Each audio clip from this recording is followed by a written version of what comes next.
Buddy Yeriko.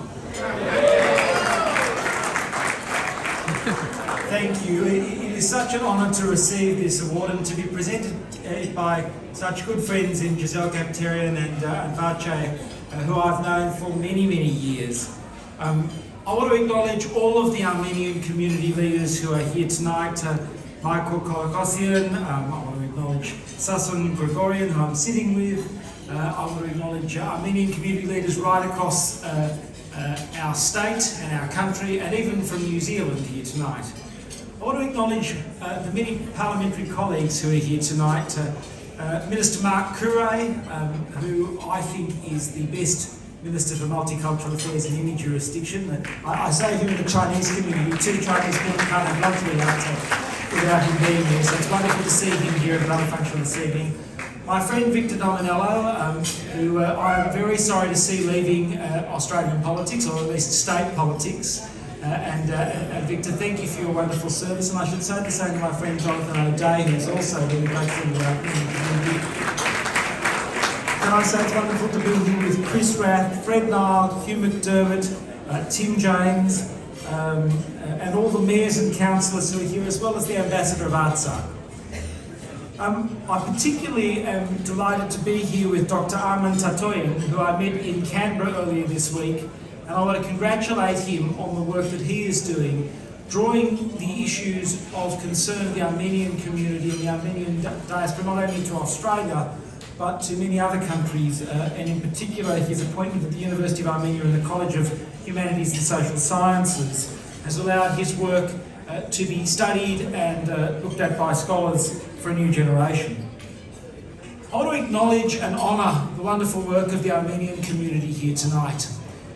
It is hard to think of an area of endeavour where the Armenian community has not succeeded in this country. They are indeed a wonderful exemplar and, if I could borrow a phrase, a light into this nation as to what multiculturalism is actually all about. It's people coming with skills, talents and drive and ambition to succeed and then making a contribution to the community.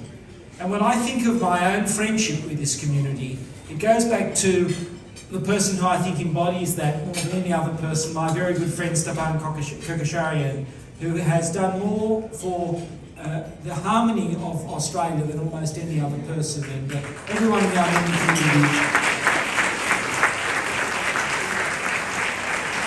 should be so very proud of Stepan.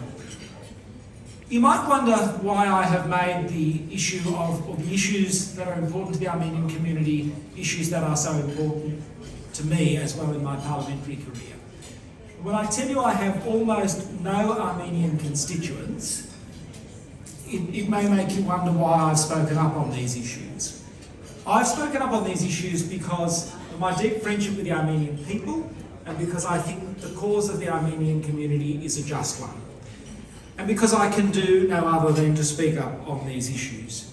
I've appreciated the opportunity to meet with and encourage the next generation of advocates. The fact that you've had three outstanding executive directors of the ANC-AU, in reverse order, Michael, Hay and Vache, all of whom are relatively young people when you look across the nature of multicultural Australia in terms of the community leadership, indicates that you as a community are investing correctly in your leadership and the future advocacy of your community. I love when the community comes to see me, the youth advocates come to see me in the Federal Parliament and talk about the issues and like to practice their lines, their pitch, their narrative on me and to get tips, because Armenia is a long way from Australia. And the Armenian literacy about Armenia, about the genocide, about self-determination for the people of Artsakh is low in this country. And I think it's very important that the Armenian community helps Australians understand the importance of these issues, and particularly policymakers, about why these issues are so important and why we should be focused on them.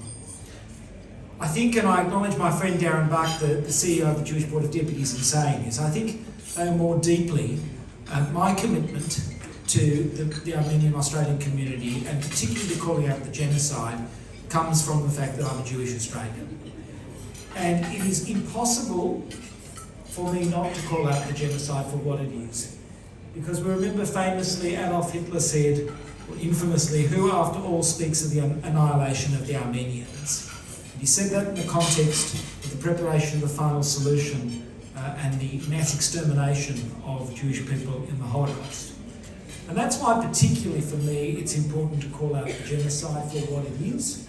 When people fail to acknowledge the real events of our history as a people, when people fail to acknowledge when genocides occur to other people, that just sets things up for them to happen again and for them to be swept under the carpet. So it is very important to call out the struggles of the Armenian people. But of course, the struggles of the past are only part of the struggles that Armenians faced. I'd like to acknowledge the families in places like Goris, Artanush, Sot, Vardenis, Jermuk, Kapan, and Ishkanasar, and all the civilian areas that were attacked last year on the Armenian borders. I want to acknowledge that there were 204 Armenian servicemen who were killed or missing, 293 wounded and 20 captured, as well as the 4 Armenian civilians killed, 7 injured and 2 missing. Between the 12th of September and the 29th of September, there were numerous ceasefire agreements which were broken. 192 residential homes damaged and 7,500 people displaced from their homes.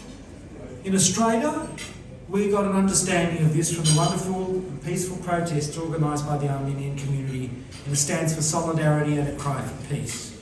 Through the tumultuous onslaught, we again saw the courage and resolve of the Armenian community. But you live with hope and joy in this country, even when there's time to despair.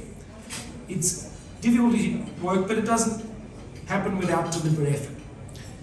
I want to share with you when we talk about people who have been targeted by other people because of their race, because of their ethnic origin, of the words of somebody from my own Jewish community who is a bit of an inspiration not just to Jewish Australians but to many people, and that is the late ANC-AU, who wrote that fantastic book, The Happiest Man on Earth, at age 100.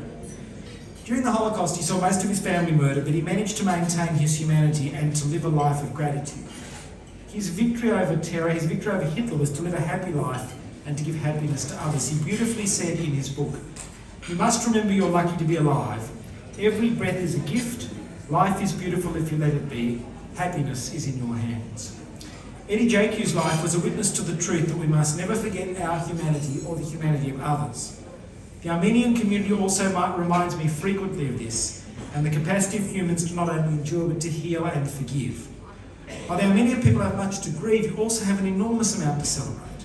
The millions of Armenians who've made their homes in diaspora communities around the world, and it is wonderful at each of these dinners I've been to hear from Armenian diaspora communities, whether they're in the United States, whether they're in New Zealand, to hear about how you are taking the fight and educating people around the world.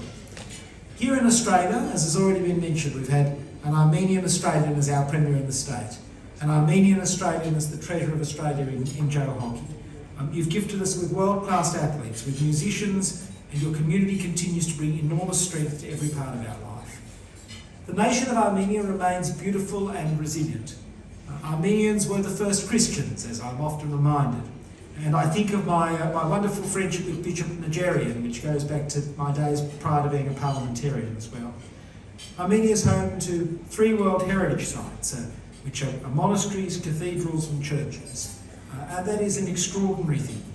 Despite any war or conflict, these historical symbols have been preserved through the centuries, and let those buildings act as a reminder of the resilience of Armenia.